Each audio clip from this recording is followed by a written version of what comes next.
Brainy Life presents 4 natural disasters that could happen by 2025.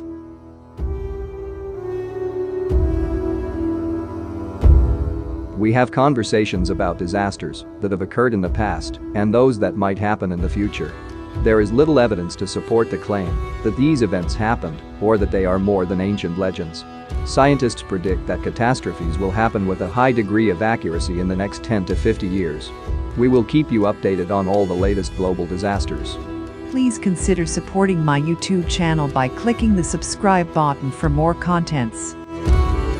1. A massive earthquake is going to be caused by the San Andreas Fault. There have been 2 major earthquakes in this region recently. The 1906 San Francisco earthquake was responsible for the deaths of 3,000 people and the destruction of up to 80% of the city. The earthquake could be felt on the continent's interior, and another major earthquake struck in 1989, resulting in the deaths of 62 people and the destruction of 18,000 homes.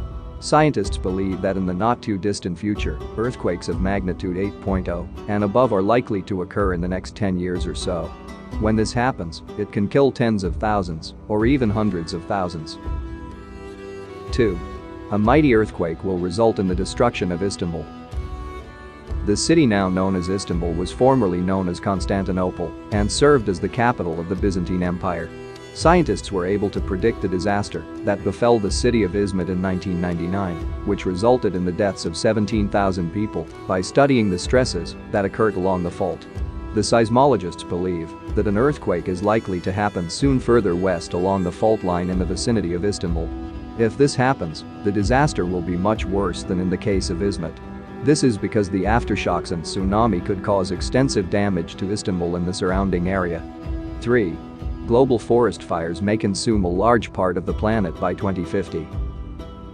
For example, the United States has a lot more firefighting resources than Russia does because the US has a much larger territory and a lot more forest cover areas. Experts estimate that the total area burned by forest fires in the United States has increased by a factor of 3 since 1999 due to increasingly arid and windy conditions caused by climate change and deforestation. The fires that have occurred in Australia in recent months and years are evidence that the areas affected by them are growing. If this trend continues, scientists predict that by 2050, the forest fire season will be 3 weeks longer than it is now, producing twice as much foul-smelling smoke. Fighting fires of this scale will require concerted efforts and significant financial investment by the armed forces of many countries. 4. A new, more severe pandemic may soon arise. If antibiotics are used without any regulation, it will create problems in conjunction with the increasing rate of urbanization. When the mortality rate is 0.81 people per 1,000 population, despite only 6.8% of the Earth's land area being covered by humans, the coronavirus pandemic demonstrated that humanity is not ready even for such challenges. People who laugh at Bill Gates and other famous people for their opinion that a new, more violent pandemic will sweep the planet in the next 20 to 30 years simply don't understand the context of what they're saying. Scientists agree with this assessment and say that if nothing changes, healthcare financing will not grow and humanity continues to take antibiotics and other medicines unchecked, then by 2050, there may only be a few tens of millions of people left on the planet as a result. To global extinction caused by more infectious and fatal infection caused. Thanks for watching, we hope it was informative. Please click the subscribe button for more contents like this.